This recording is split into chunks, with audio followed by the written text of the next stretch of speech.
Hey everybody, this is Stefan from Lush and Salty Aquariums. How are we doing?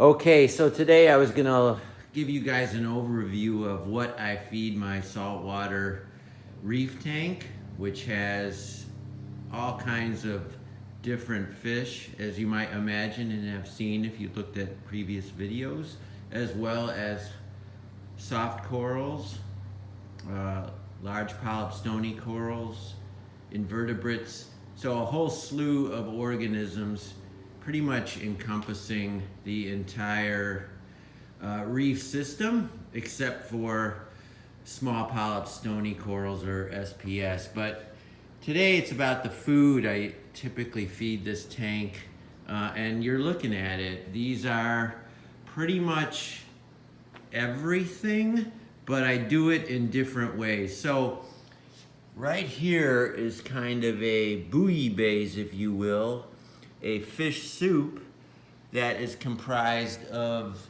2 or 3 frozen components: frozen brine shrimp adults, frozen brine shrimp baby, and mysis shrimp. Sometimes I mix the ratios, 1 or 2 pellets of one versus 1 or 2 pellets of the other, and I put them in tank water and let them dissolve. And I also add, most of the time, but not all of the time, a robust pinch of new Life Spectrums. These are pellets of a medium size, right? And so one thing you can learn here is let the pellets soak for a couple minutes. That way they get soft and sink to the bottom, and they more legitimately replicate food that fish would find in the ocean. Hard, dry pellets contain some air, sharp edges, different things that could affect the fish's ability to digest the pellet, in addition to various corals that will try and feed on these as well if it falls within their range, within their feeder tentacles, and in particular within their polyps. Now, every other day, I'll give a pinch or a couple pinches of just simple marine flakes. Nothing special with these. I look at that as kind of a staple. And then every morning, for the seaweed component, I give my saltwater fish a fat, pinch of spirulina flakes.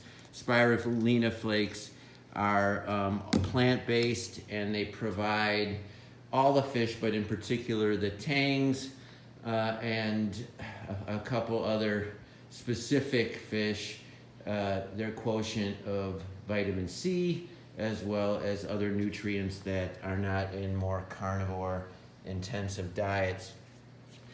So that's it, but that's a lot. That's what I give my saltwater fish typically. I will also every week, at least once, give them some live brine shrimp when I can find it, and I feed those directly to them at night.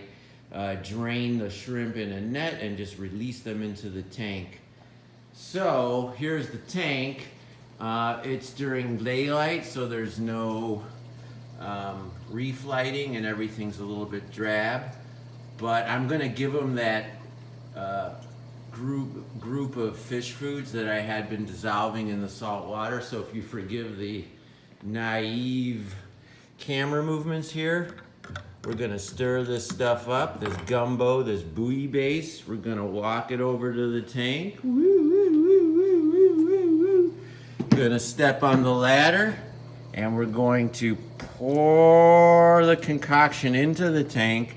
Now I'm gonna lower, let you see what's going on. So you see the pellets suspended and falling as opposed to floating at the surface. You see the fish going nuts, obviously. Now, a lot of that food will be pushed down and into the crevices where the coral polyps, and here you see the red sea serpent. It's a glorious, kind of frightening creature, but he's already detected the food in the water column, and so he's coming out. I give this guy a piece of shrimp or a dead guppy every week, literally hand feeding him. But he can detect the food in the water column, as can most of the corals, although some, like this leather here, you see the polyps do not come out without some help from the lights above, which do not come on until later this afternoon. All right, guys, this is a rare peek at, look at this guy. Crazy, crazy. Freaks out my kids, but he knows there's food in the water column. Now dig this. This is how it's growing new growth against its various legs, its tentacles. And you see that it has a lighter color. I don't think the starfish is losing limbs. I think it's just generating in that fashion. I'm not entirely sure about that color change, but that's my best guess. It's doing really well, as you can see, and it didn't take much for him to come out. But you see also that the food is already gone. Forgive the reflection, but there's no more in here. And that's what I do with the frozen food. And then this evening I'll come home from work and I won't feel like dealing with frozen food, so I'll just grab a pinch of either this or this, and that's how I do it. Okay, everybody, always keep your hands in the tank. Ciao for now.